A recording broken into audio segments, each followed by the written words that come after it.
In this lesson, we're going to look at the actual terms of the Treaty of Versailles and consider how much each of the big three, Wilson, Lloyd George and Clemenceau, got their own way, got what they wanted in the terms of the treaty. First of all, you should copy this down into your exercise book. TRAWL is a very handy mnemonic which should help you to remember the main terms of the Treaty of Versailles. So T stands for territory, in other words the territory or areas of land that Germany lost in the treaty. R stands for reparations, which is payments that Germany had to make to the victors according to the treaty, payments in both money and materials such as coal, etc. A stands for arms, not the things with your hands on the end of them, but these are limitations to the German army and the type of weapons it's allowed to have. W stands for war guilt, in other words, as you will see, Germany being blamed for the war. And L stands for the first thing that was done in the terms of the treaty, which was setting up the League of Nations. So the first thing that was done at the Treaty of Versailles was L, League of Nations. In January of 1919, the covenant or rule book of the League of Nations was written. Okay, so the League of Nations essentially came into being in the Treaty of Versailles, and that was the brainchild, that was the idea of Woodrow Wilson. Next, it gets a little bit complicated, and you will have to make some notes here, I recommend, in your exercise books. This is T, or territory. Now, Germany did lose all of her colonies in the Treaty of Versailles. These were not given directly to Britain and France, but became what was called mandates. In other words, they were run by Britain and France, with the idea being that eventually they would get their own independence. So Britain and France would run these mandates until they were ready, in the eyes of Britain and France, to run themselves, although effectively, really, they did really become, in essence, extensions to the British and French empires. Germany did lose this bit of land here, North Schleswig to Denmark. Let's move over now and look at the east of Germany. So this port here, Danzig, this area here, Danzig, was a city in the Baltic Sea. It was a German city, Danzig. Now it became actually now a free city, which is actually run by the League of Nations. So Danzig became a free city.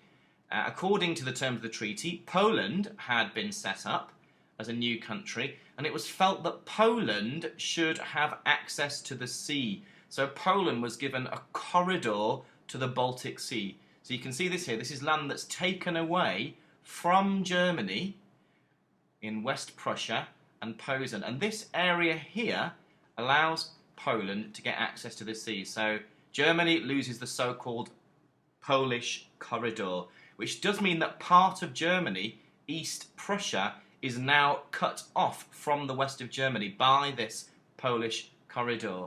And of course this Danzig, a city which is largely German, is now run by the League of Nations.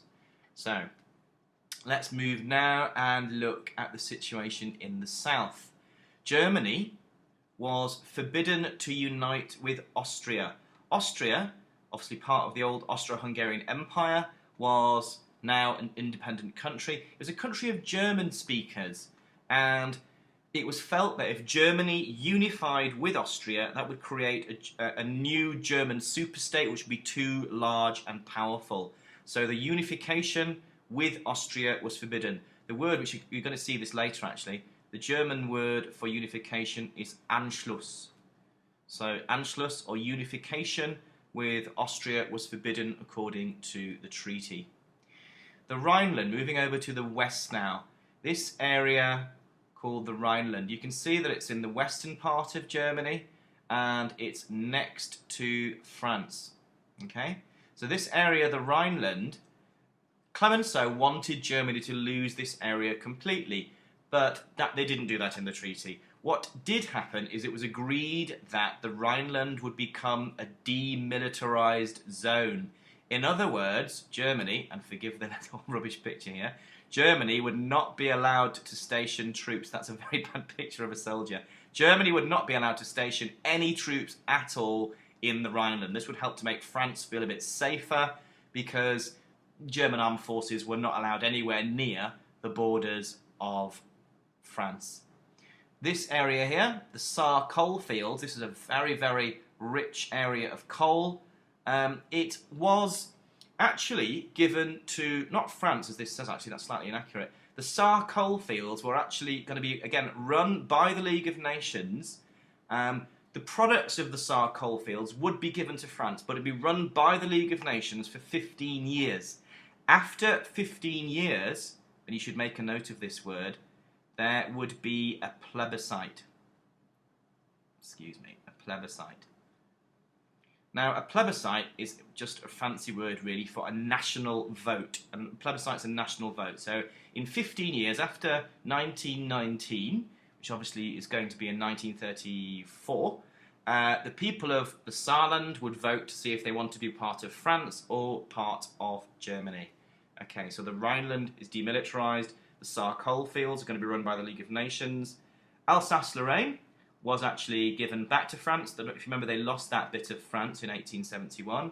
And this little bit of area here was given to Belgium. So the principal things you need to remember here. Germany lost her colonies. They became mandates.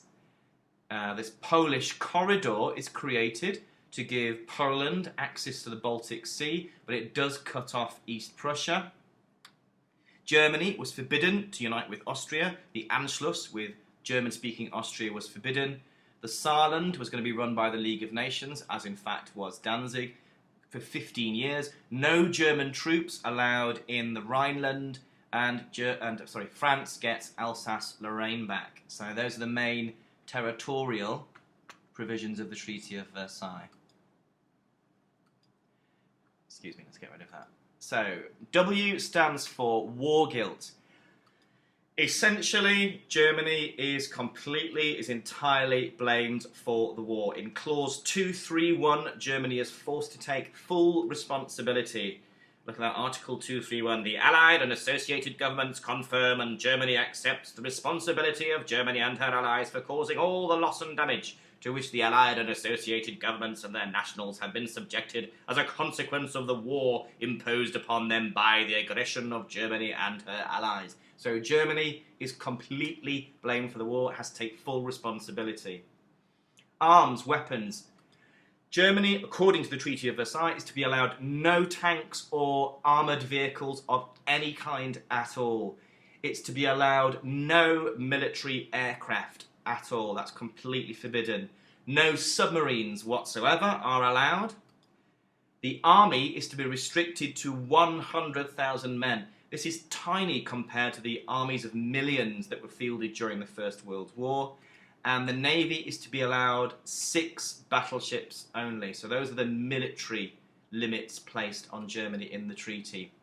In terms of reparations, they couldn't actually agree. Wilson, Clemenceau and Lloyd George, they had different perspectives on reparations, largely from their own different experiences of World War I. And this is, by the way, these are not the words of Wilson. These are my clumsy paraphrasing or imagining of what Wilson could say. My country hasn't been damaged or spent so much. I believe reparations should be low. My country has lent a lot of money to Britain and France. Very high reparations could lead to Germany seeking revenge. Again, apologies for the awful American accent. Okay, so not a lot of damage, well, no damage at all, actually, to mainland USA. They have lost some troops, but nothing compared to the amount Britain and France have lost.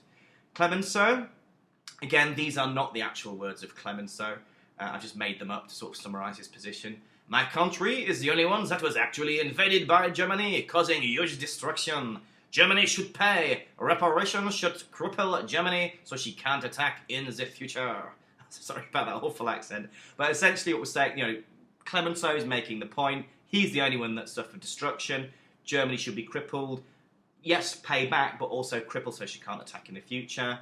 Lloyd George, Germany should pay reparations, my people expect it. But her economy and industry must survive for future trade, and so Germany will not seek revenge. Like Wilson, he's concerned that very high crippling reparations could caused Germany to seek revenge. Well, how much did they all get what they wanted? Wilson did achieve some of his aims of self-determination, largely in Europe, largely for the former countries of Austria-Hungary. Poland also as well achieved self-determination, the Polish people, Latvia, Lithuania, Estonia. So in Europe, he did achieve a lot of his aims with regards to self-determination.